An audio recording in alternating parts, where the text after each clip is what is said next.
Definitely possible. I charge this much for a specific role. But before we get into that, let me just phrase this by saying, hindi ito pang-hype. This is for educational purposes.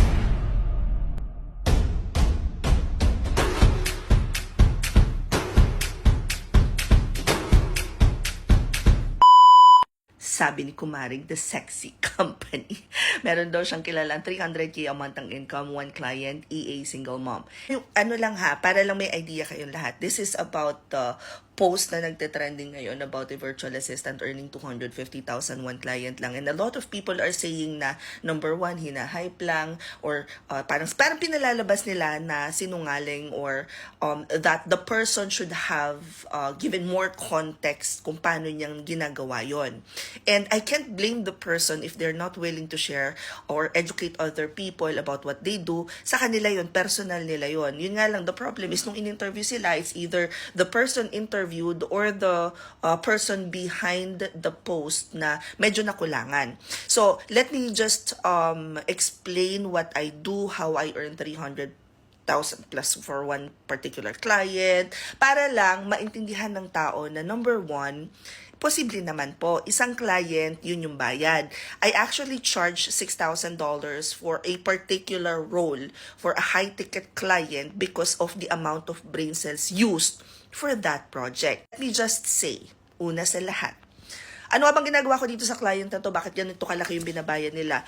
Guys, sa US, ang isang virtual assistant doing EA work charge around $40-45, and that's EA work. Ibig sabihin yung mga virtual assistant sa kanila, ang pinaka-minimum na tinatanggap na yata nila at parang maliit na para sa kanila would be $25. Yesterday, I posted a video na if you can charge $28 for your skill set, you'd be able to earn just one client, 250,000. Ngayon, matagal ng debate to na kung kaya naman mag-produce ng Pinoy or anyone na offshore ng same result as someone onshore, bakit mas malaki yung bayad sa kanila? Hindi ko na kayang i-explain yun. Yun ay sa economy na yun. Hindi ako economist. Ako ay virtual assistant. Ako po ay virtual assistant lang. Kaya ko lang maghatid ng magandang mga balita sa inyo tungkol sa freelancing. And this is actually one of the types of posts na gustong-gusto ko.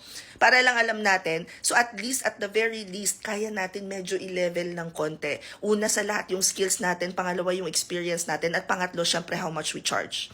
Para lang mas maging global ang reach natin. Ganyan. So what I do with the client, na ganito yung charge ko, and I've been working with this client for over 8 years now, is I do operations management. So I specialize in digital marketing.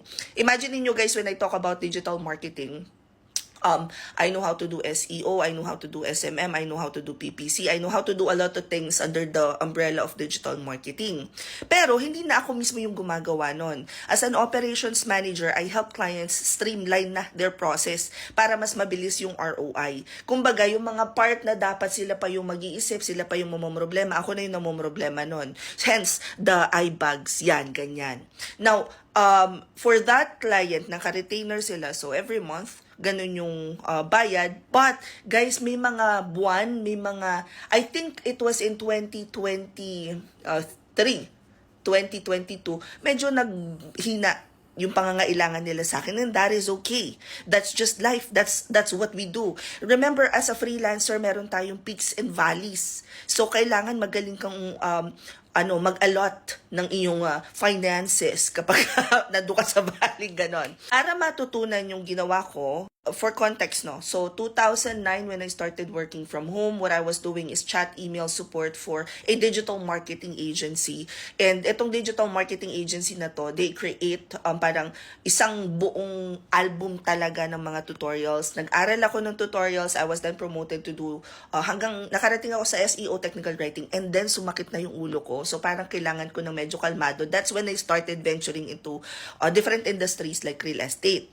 Ngayon, because I have the ability to do na operations management, because yun na yung ginagawa ko sa BPO, and then ikinumbine ko siya dun sa nalalaman ko about digital marketing, I am now able to charge as much. And my brain cells has expanded to a point na it can charge as much. Meaning, I already have the skills, I already have the experience, I am able to present solution sa mga problem ng mga kliyente. Ngayon, kung gusto nyong matutunan yung ginawa ko, I guess the very first thing that you need to learn would be digital marketing, and then you have to learn operations management as well. Meron pa ba akong hindi alam? Yes, kaya nga gusto ko ulit bumalik sa school. Kasi wala akong yung pinakang foundation ng pag-run ng business dahil hindi po ako nakatapos. Feeling ko, pag bumalik ako sa school, may matututunan pa ako doon na hindi ko pa natututunan sa real world. Just to go back, posible bang kumita ng isang client ganun, 250, 300,000, 350, yes. May kilala ako kumita ng kalahating milyon isang buwan. Ang ginawa naman niya is nag-build ng website. So, yung mga ganong bagay, guys, I think we have to be a little more patient when it comes to reading stories. Or, kung sa tingin ninyo, nang-hype lang yung tao, di wag nating ibigay sa kanila yung hype na hinihingi nila or like they are magnetizing. Kung tingin ninyo yung tao is just there for clout, let's not give them clout.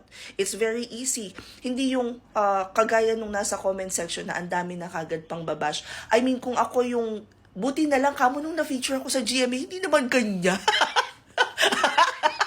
Buti hindi ganun. Kasi, ang sakit nun para dun sa tao na, alam mo, you're sharing your wins, it just so happens, siguro, sabihin na natin yung editorial lang kinulang, di ba? Hindi yun pang-hype. Talking about freelancing, virtual assistants, the potential of earning from home and winning in life is not pang-hype unless i-hype siya ng ibang tao, whether it's positive or negative. Ikaw ay freelancer, season freelancer ka na. Kasi may nakita ako sa Reddit, sabi niya, as a season freelancer, kini-question niya yung nag-post because 76 lang daw, 76% ang job success rate. Tandaan nyo, hindi lang sa Upwork nakakakuha ng client. Ako nga, kahapon tinignan ko, 55. 55 talaga. Instead of, halimbawa, nakita natin, nag-post itong taong ito na 250,000, isang client lang, why not, when we share, i-share natin how can other people do that. Kung hindi nagawa nung editorial, kung hindi nagawa nung in-interview, gawin natin. Kasi yun for sure ako makakatulong yun sa economy. Unless meron talagang hindi magandang nangyayari sa buhay mo, wala ka nang ibang makikita kung hindi yung, ano yung pangit, ano yung mali, ano yung kulang sa iba. So simulan muna natin maging happy sa sarili natin. Yung napahaba na naman yung video kasi, bye.